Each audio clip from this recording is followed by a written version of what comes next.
Hello, আসসালামু আলাইকুম। আশা করি আপনারা সবাই ভালো আছেন। সো আজকে আমি যে বিষয়টা নিয়ে কথা বলবো সেটা হচ্ছে ফ্লিস ফ্যাব্রিকের কম্পোজিশন কিভাবে ক্যালকুলেট করতে হয়। So when we talk about the technical competency of a merchandiser, then we should have a minimum idea how to calculate the fleece fabric composition. বিশেষ করে আমরা যখন কস্টিং করি তখন এই ব্যাপারটা খুবই গুরুত্বপূর্ণ। কস্টিং করার সময় আমাদের জানতে হয় ফ্লিস ফ্যাব্রিকের কম্পোজিশন পার্সেন্টেজ কিরকম, আদারওয়াইজ আমরা শার্প কস্টিং করতে পারবো না। And in this video, I'm going to show you in a very easy way how to calculate the fleece fabric composition. So let's focus on the screen. I guess আপনারা সবাই screen দেখতে পাচ্ছেন। Before we calculate the fleece fabric composition percentage, we should know how many types of yarn are required to make a fleece fabric. There are three kinds of yarn. Those are required to make a fleece fabric. Number 1, base yarn. Number 2, binder. And number 3 হচ্ছে loop. So এই তিন ধরনের yarn দরকার হয় একটা fleece fabric বানানোর জন্য।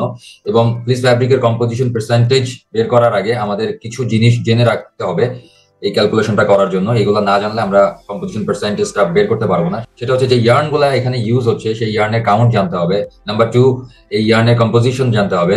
Number 3, আমাদের কাউন্ট কনভার্সনের একটা মেথড জানতে হবে, কারণ কম্পোজিশন বের করার জন্য যে তিন ধরনের ইয়ার্নের কথা আমরা বলতেছি এই তিন ধরনের ইয়ার্নের কাউন্ট সেম মেথডে থাকতে হবে।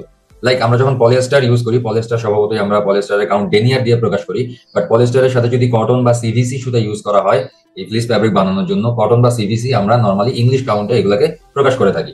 সো এই কম্পোজিশন পার্সেন্টেজ বের করার জন্য আমাদের পলিয়েস্টারের যে ডেনিয়ার এটাকেও কিন্তু আমাদের ইংলিশ কাউন্টে কনভার্ট করে নিতে হবে, আদারওয়াইজ কিন্তু আমরা এই কম্পোজিশন পার্সেন্টেজের সঠিক হিসাবটা আমরা বের করতে পারবো না। সো আমাদের কোন কোন জিনিসগুলো জানা লাগবে কম্পোজিশন পার্সেন্টেজ বের করার জন্য? নাম্বার 1, কাউন্ট জানতে হবে, যে তিন ধরনের ইয়ার্ন ইউজ হয় সেই তিন ধরনের ইয়ার্নের কাউন্ট জানতে হবে। নাম্বার 2, এগুলোর কম্পোজিশন জানতে হবে, যে ইয়ার্ন গুলো ইউজ হচ্ছে এগুলোর কম্পোজিশন কি। নাম্বার 3, কাউন্ট কনভার্সন একটা মেথড জানতে হবে। এন্ড ফাইনালি স্টিচ লেন্থ জানতে হবে। স্টিচ লেন্থ ছাড়া কিন্তু আমরা কম্পোজিশন পার্সেন্টেজ বের করতে পারবো না। সো আমি আপনাদের দেখাচ্ছি কিভাবে এটা স্টেপ বাই স্টেপ আপনারা বের করতে পারবেন। তো এখানে স্ক্রিনে দেখতে পাচ্ছেন যে ফ্লিস ফ্যাব্রিকের যে তিন ধরনের ইয়ার্নের দরকার হয় সেটার একটা ছবি দেখানোর আমি এখানে চেষ্টা করছি। Face, binder and loop yarn. And composition percentage বের করার জন্য আমাদের যে জিনিসগুলো জানা দরকার সেটার একটা লিস্ট আমি এখানে দিয়ে দিছি। Yarn count, yarn composition, stitch length and count conversion method. So count conversion মেথডটা আমি আপনাদের আগে দেখাইনি। যদি পলিয়েস্টার থাকে অ্যাজ এ বাইন্ডার হিসেবে, যদি আমরা পলিয়েস্টার ইউজ করে থাকি ফিলামেন্ট, তাহলে সেটাকে আমরা কিভাবে ইংলিশ কাউন্টে কনভার্ট করবো। যদি 75 ডেনিয়ার পলিয়েস্টার আমরা ইউজ করি তাহলে এটা ইংলিশ কাউন্টে কনভার্ট করার সিস্টেম হচ্ছে আপনাকে একটা কনস্ট্যান্ট জানতে হবে। এই কনভার্সন মেথডটা কিভাবে আসছে সেটা আজকে আমাদের আলোচনার বিষয় না, বাট অন্য কোনো এক সময় যদি আমি সুযোগ পাই তাহলে আপনাদের সাথে শেয়ার করবো যে কিভাবে এই কনভার্সন মেথডটা আসছে। বাট পলিয়েস্টার ডেনিয়ারকে আপনি যদি ইংলিশ কাউন্টে কনভার্ট করতে চান তাহলে কিভাবে করবেন দেখেন। 5315 একটা কনস্ট্যান্ট আছে, এটাকে যদি আমরা পলিয়েস্টারের ডেনিয়ার দিয়ে ভাগ করে ফেলি তাহলে যেই রেজাল্ট বের হবে এটাকে আমরা পলিয়েস্টারের ইংলিশ কাউন্ট হিসেবে কনসিডার করতে পারি। So let's go to the next slide. আমরা যে ফ্লিস ফ্যাব্রিকের কম্পোজিশন বের করব সেই ফ্লিস ফ্যাব্রিকের বেস ইয়ার্ন আমরা ধরে নিচ্ছি 100% কটন এবং এটা 30 সিঙ্গেলের একটা ইয়ার্ন ইউজ করা হয়েছে। বাইন্ডার হিসেবে 75 ডেনিয়ার পলিয়েস্টার ফিলামেন্ট আমরা ইউজ করতেছি। এন্ড লুপে আমরা 60-40 সিভিসি 16 সিঙ্গেল ইয়ার্ন ইউজ করতেছি। সো এইভাবে যদি আমরা একটা ফ্লিস ফ্যাব্রিক তৈরি করি তাহলে এটার কম্পোজিশন পার্সেন্টেজ কি হবে এবং ফাইনাল রেজাল্টেন্ট কম্পোজিশন পার্সেন্টেজ কি হবে এই পুরো ব্যাপারটা আমরা এই ভিডিও থেকে আমরা শিখে নিতে পারবো। তো আমি যেটা আগেই বলছি আমাদের স্টিচ লেন্থ জানতে হবে। স্টিচ লেন্থ গুলো আমি এখানে দেখানোর চেষ্টা করছি। সো বেজের স্টিচ লেন্থ হচ্ছে 4.4 millimetre, binder 3.2 and loop 2.2। And এই স্টিচ লেন্থ থেকে আমাদের একটা ফিডিং রেশিও বের করতে হবে, যে নিটিং মেশিনে কোন রেশিওতে এই ইয়ার্ন গুলা ফিডিং হচ্ছে, base, binder and loop yarn কত রেশিওতে এইগুলা ফিডিং হচ্ছে সেটা বের করার সিস্টেম হচ্ছে স্টিচ লেন্থকে আমরা যদি ওই ইয়ার্নের কাউন্ট দিয়ে ভাগ করি তাহলে একটা ফিডিং রেশিও বের হবে। ফিডিং রেশিও বের করার পর আমাদের যেটা করতে হবে আমাদের কম্পোজিশন পার্সেন্টেজ বের করতে হবে। এখানে যে কম্পোজিশন পার্সেন্টেজটা বের করার মেথডটা আমি দেখাই দিছি সেটা হচ্ছে যে রেশিও বের করলাম এই রেশিওকে আমরা এই রেশিওর যে যোগফল সেই টোটাল দিয়ে ভাগ করব এবং 100 দিয়ে আমরা এটাকে মাল্টিপ্লাই করব। সো এই যে মানটা বের হচ্ছে আপনারা স্ক্রিনে দেখেন, এখানে যে মানটা বের হয়েছে 45%, 14% এন্ড 42%, এটা বেসিক্যালি কি?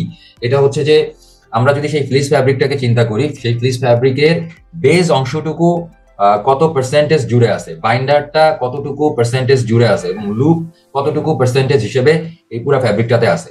তো এখানে যেই কম্পোজিশন পার্সেন্টেজ যেটা বের হইছে এটা বেসিক্যালি কিন্তু ফ্লিস ফ্যাব্রিকের বেজে কত পার্সেন্ট বেজ ইয়ার্ন আছে, বাইন্ডারে কত পার্সেন্ট বাইন্ডার ইয়ার্ন আছে এবং লুপে কত পার্সেন্ট লুপার ইয়ার্ন আছে, এই কম্পোজিশন পার্সেন্টেজটা কিন্তু এখানে বের হয়ে গেল। এবং এটা কিন্তু আমাদের কস্টিং এ এই যে রেজাল্টটা এটা ধরে কিন্তু আমরা কম্পোজিশন ওয়াইজ ইয়ার্নের প্রাইস বসায় তারপর কিন্তু আমরা একটা শার্প কস্টিং বের করতে পারি যে একটা ফ্যাব্রিক তৈরি করতে বা একটা এই কম্পোজিশনের একটা ফ্লিস ফ্যাব্রিক তৈরি করতে আমার কত টাকা খরচ হবে। সো একটা ফ্লিস ফ্যাব্রিকের যদি আমি প্রাইস বের করতে চাই তাহলে আমাকে ফার্স্ট অফ অল জানতে হবে যে এটার কম্পোজিশন কি, ওভারঅল কম্পোজিশন কি, এবং ওভারঅল কম্পোজিশন জানার থেকে বেশি জরুরি যে ফ্লিস ফ্যাব্রিকের যে তিনটা পার্ট আছে, বেস, বাইন্ডার এন্ড লুপার, এখানে কত পার্সেন্টেজ হারে সুতা ইউজ করা হচ্ছে, কোন পার্সেন্টেজে ইয়ার্ন এখানে ইউজ হচ্ছে, সেটাই কিন্তু এখানে এই যে কম্পোজিশন পার্সেন্টেজ যেটা আমি বের করছি দেখেন, আমাদের বেস ইয়ার্ন আছে হচ্ছে 45%, বাইন্ডার 14% এন্ড লুপার আছে 42%। তার মানে আমি যখন এই ফ্লিস ফ্যাব্রিকের প্রাইস বের করতে চাবো তখন কিন্তু আমাকে ধরতে হবে আমি যে ফেসে যে ইয়ার্নটা ইউজ করতেছি 100% কটন 30 সিঙ্গেল, এটা কিন্তু ওভারঅল আমার 45% এই 100% কটন 30 সিঙ্গেল ইয়ার্নটা ইউজ হয়েছে। বাইন্ডারে আমরা যে পলিয়েস্টার ডেনিয়ার ইউজ করতেছি এটা বেসিক্যালি আমার টোটাল যে কম্পোজিশন এটার অনলি 14% বাইন্ডার ইউজ হচ্ছে, এন্ড লুপে আমি ইউজ করতেছি 42% লুপার ইয়ার্ন। সো এই যে এই ব্যাপারটা যদি আমাদের জানা না থাকে যে বেজে কত পার্সেন্ট ইয়ার্ন, বাইন্ডারে কত পার্সেন্ট ইয়ার্ন এন্ড লুপারে কত পার্সেন্ট ইয়ার্ন আছে, তাহলে কিন্তু আমরা শার্প একটা কস্টিং বের করতে পারবো না। ফ্যাব্রিকের প্রাইসটা ওটা একটা অ্যাভারেজ প্রাইস হবে, ওটা কিন্তু শার্প বা স্পেসিফিক কোনো প্রাইস হবে না। তো এই ব্যাপারটাই কিন্তু আমি আজকে দেখানোর আপনাদের চেষ্টা করছি যে একটা ফ্লিস ফ্যাব্রিকের আমি কম্পোজিশন পার্সেন্টেজ কিভাবে বের করতে পারবো, যে তিনটা যে অংশ আছে ফ্লিসের সেই তিনটা কোনটা কত পার্সেন্ট হারে ফ্যাব্রিকের মধ্যে আছে। তো এখানে এই তিনটা ধাপে কিন্তু আমরা খুব ইজিলি বের করতে পারি। যে ফার্স্ট অফ অল আমাদের জানতে হবে যে এটা কত কাউন্টের ইয়ার্ন ইউজ হচ্ছে, দেন আমাদের জানতে হবে স্টিচ লেন্থ গুলো আমাদের জানতে হবে। স্টিচ লেন্থ জানার পরে আমাদেরকে বের করতে হবে ফিডিং রেশিও। ফিডিং রেশিওটা হচ্ছে stitch length divided by count, যেটা আমরা এভাবে বের করতে পারি, এবং আমাদের এই ফিডিং রেশিওর একটা টোটাল রেজাল্ট এখানে বের করে রাখতে হবে। এন্ড ফাইনালি আমরা কম্পোজিশন পার্সেন্টেজটা কিন্তু এভাবে বের করতে পারি। আমরা যে রেশিও বের করছি সেই রেশিওটাকে টোটাল দিয়ে ডিভাইডেড করে, টোটাল যে রেশিওর যে যোগফল এটা দিয়ে ডিভাইডেড করে 100 দিয়ে গুণ করলে আমরা কিন্তু এখানে এই কম্পোজিশন পার্সেন্টেজটা বের করে ফেলতে পারতেছি। সো এটা হচ্ছে ফ্লিস ফ্যাব্রিকের ডিফারেন্ট পার্টের কম্পোজিশন পার্সেন্টেজ বের করার সিস্টেম। এবার আমরা যদি ফাইনালি ফ্যাব্রিকের কম্পোজিশনটা কি হবে সেটা বের করতে চাই তাহলে সেটা কিভাবে বের করব, মানে ওভারঅল ফ্যাব্রিকের কম্পোজিশনটা কি এটা যদি বের করতে চাই সেটা কিভাবে বের করব। সো এটা বের করার জন্য দেখেন আমি নেক্সট স্লাইডে এই ব্যাপারটা দেখানোর চেষ্টা করতেছি। সো এই স্লাইডে আপনারা দেখতে পাচ্ছেন যে এখানে আমাদের যে কম্পোজিশন পার্সেন্টেজ বের করছি তার নিচে আমি কটন এবং পলিয়েস্টার পার্ট কতটুকু আছে সেটা আমরা বের করার একটা মেথড আমি এখানে দেখানোর চেষ্টা করতেছি যে ওভারঅল কম্পোজিশনটা আমরা কিভাবে বের করবো। ফ্লিস ফ্যাব্রিকের ওভারঅল কম্পোজিশনটা বের করার জন্য আমাদের আর কি কি কাজ করতে হবে সেই ব্যাপারটা দেখেন এই স্ক্রিন থেকে আমি দেখানোর চেষ্টা করতেছি। তো আমাদের বেজে যে 44.54% বেজ ইয়ার্ন আছে, এই বেজ ইয়ার্নের মধ্যে কটন কতটুকু আছে, পলিয়েস্টার কতটুকু আছে, এটা আমাদেরকে বের করতে হবে। বাইন্ডারে 13.71% বাইন্ডার আছে, সো এখানে পলিয়েস্টার কতটুকু আছে, কটন কতটুকু আছে। সেম আমাদের হচ্ছে যে লুপে কটন কতটুকু আছে, পলিয়েস্টার কতটুকু আছে। এই ব্যাপারটা যদি আমরা বের করতে পারি তাহলে কিন্তু আমরা ওভারঅল ফুল ফ্যাব্রিকের কম্পোজিশনটা বের করে ফেলতে পারবো। সো দেখেন বেজের আমরা কটন কত পার্সেন্ট, পলিয়েস্টার কত পার্সেন্ট, এটা আমরা কিভাবে বের করছি এখানে দেখেন। এখানে দেখতে পাচ্ছেন যে স্ক্রিনের মধ্যে আমাদের যে কম্পোজিশন পার্সেন্টেজ আছে বেজের 44.54%, এবং বেজে আমরা কটন ইউজ করছি হচ্ছে 100% কটন। সো এটা বের করার সিস্টেমটা হচ্ছে 100 ইন্টু 44.54 ডিভাইডেড বাই 100, যেহেতু এটা পার্সেন্টেজ আছে সো এটা হচ্ছে যে ডিভাইডেড বাই 100, এটার কিন্তু রেজাল্টেন্ট কিন্তু আমাদের এই 44.54 চলে আসবে। সো কটন আমাদের কিন্তু 44.54% এখানে আছে। এবার যদি আমি বেজের মধ্যে পলিয়েস্টার কতটুকু আছে সেটা যদি ডিফাইন করার চেষ্টা করি, বেজে কিন্তু কোনো ধরনের কোনো পলিয়েস্টার নাই।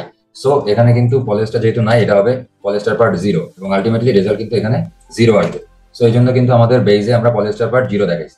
এবার যদি আপনি বাইন্ডার বের করতে চান, বাইন্ডারে কিন্তু কটন 0। সো বাইন্ডারে আমাদের দেখেন এখানে বাইন্ডারে 13.71% বাইন্ডার আছে, এবং বাইন্ডারে যেহেতু কটন নাই সো কটন 0, এই জন্য আমাদের কটনটা কিন্তু বাইন্ডারে 0 আসছে।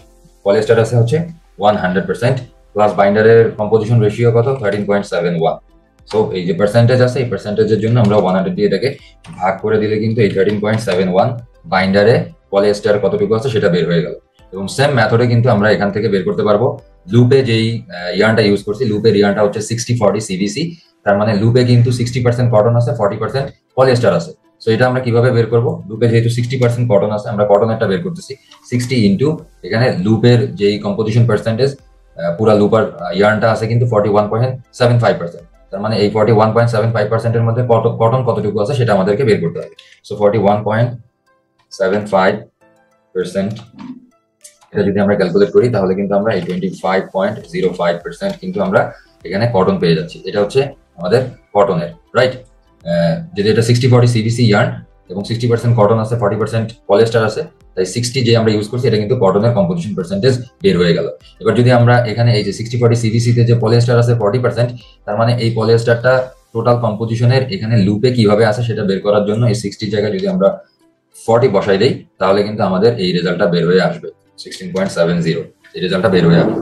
সো এভাবে কিন্তু আমরা টোটাল যে কম্পোজিশন পার্সেন্টেজ থেকে আমরা এখানে বেজে কত পার্সেন্ট কটন আছে, কত পার্সেন্ট পলিস্টার আছে, বাইন্ডারে কত পার্সেন্ট কটন বা পলিস্টার আছে, দেন লুপে কত পার্সেন্ট কটন বা কত পার্সেন্ট পলিস্টার আছে, আমরা কিন্তু এই ব্যাপারগুলো এখান থেকে ওভারঅল বের করে নিয়ে আসতে পারি। সো এখানে আমরা যদি টোটাল কটন কটন এখানে কতটুকু আছে এইগুলো যদি আমরা যোগ করি তাহলে এখানে আমরা 69.6% ওভারঅল কটন আছে এই ফ্লিস ফ্যাব্রিকটার মধ্যে, এবং পলিয়েস্টার কতটুকু আছে সেটা যদি আমরা যোগ করি, যোগ করলে আমরা এখানে বের করতে পারবো যে 30.4% পলিয়েস্টার আছে। সো ওভারঅল এটাকে আমরা বলতে পারি যে এই 69.6 এটাকে রাউন্ড ফিগারে ধরতে পারি 70% কটন এন্ড 30.4% এটাকে আমরা 30% পলিয়েস্টার ধরতে পারি। সো ওভারঅল এই ফ্যাব্রিকের কম্পোজিশনটা আমরা বলতে পারি যে 70% কটন এবং 30% পলিয়েস্টার, এটা একটা ফ্লিস ফ্যাব্রিক। এবং আমরা যে কাউন্টগুলো ইউজ করছি নরমালি এই কাউন্ট ইউজ করলে ফ্যাব্রিকের জিএসএমটা আসবে হচ্ছে 280 জিএসএম। ওকে, সো এই হচ্ছে ওভারঅল আন্ডারস্ট্যান্ডিং একটা ফ্লিস ফ্যাব্রিকে কিভাবে আমরা কম্পোজিশন পার্সেন্টেজ বের করতে পারি, মিন্স বেজে কত পার্সেন্ট ইয়ার্ন আছে, বাইন্ডারে কত পার্সেন্ট ইয়ার্ন আছে এবং লুপে কত পার্সেন্ট ইয়ার্ন আছে, এই ব্যাপারটা আমরা কিভাবে ক্যালকুলেট করতে পারি আপনারা এখানে দেখলেন অলরেডি। আই গেস আপনাদের এখানে একটা ক্লিয়ার আন্ডারস্ট্যান্ডিং হয়ে গেছে। এবং এটার যে নেক্সট স্টেপ, এখান থেকে আমরা ওভারঅল ফ্যাব্রিকের কম্পোজিশনটা কিভাবে বের করতে পারি সেটাও আমি দেখাইছি। সো এই যে কম্পোজিশন, এটা বাদ দিয়ে যদি আমরা অন্য একটা কম্পোজিশনের কথা চিন্তা করি, দেখেন আমি এক্সাম্পল হিসেবে আমি আপনাদের আরেকটা কম্পোজিশনের উদাহরণ দেখাচ্ছি, তাহলে আপনাদের আন্ডারস্ট্যান্ডিংটা আরো বেশি ক্লিয়ার হবে। সো এখানে দেখেন আমি অন্য একটা কম্পোজিশন এখানে দেখানোর চেষ্টা করছি। এখানে বেজে আমরা 60-40 CVC 30 single base yarn use করছি এবং বাইন্ডারে 75 10 ইয়ার পলিয়েস্টার এবং লুপারে হচ্ছে 80-20 সিভিসি।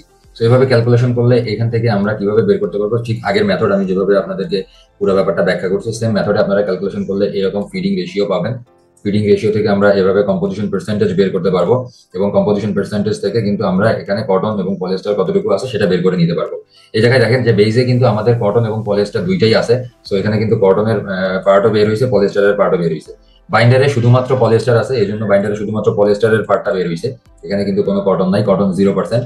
এবং লুপে যেহেতু কটন পলিয়েস্টার দুইটাই আছে সিভিসি ফ্যাব্রিক, সো লুপে কটন এবং পলিয়েস্টার এই দুইটা পার্টই বের হয়েছে। তো এখানে আমরা কটনের যেই টোটাল পার্সেন্টেজ যোগ করলে এটা 60.12% কটন পাচ্ছি এবং পলিয়েস্টার 39.88% পাচ্ছি। রাউন্ড ফিগারে এটাকে আমরা বলতে পারি 60% কটন 40% পলিয়েস্টার ফ্লিস। সো এই হচ্ছে আজকের আলোচনা এবং আমি এখানে এতটুকুই বোঝানোর চেষ্টা করছি অ্যাজ এ মার্চেন্ডাইজার আমাদের যতটুকু ইনফরমেশন থাকলে আমাদের কাজগুলা করতে আরো বেশি সহজ হয়, আরো স্মুথলি আমরা কাজগুলা করতে পারি, সেই ব্যাপারগুলাই আমি আসলে শেয়ার করার চেষ্টা করতেছি এবং ইন ফিউচারেও করবো। সো আজকে এই পর্যন্তই। নেক্সট ভিডিওতে নতুন কোনো টপিক নিয়ে আপনাদের সাথে দেখা হবে। আনটিল দেন আপনারা সবাই ভালো থাকবেন, সুস্থ থাকবেন। আল্লাহ হাফেজ।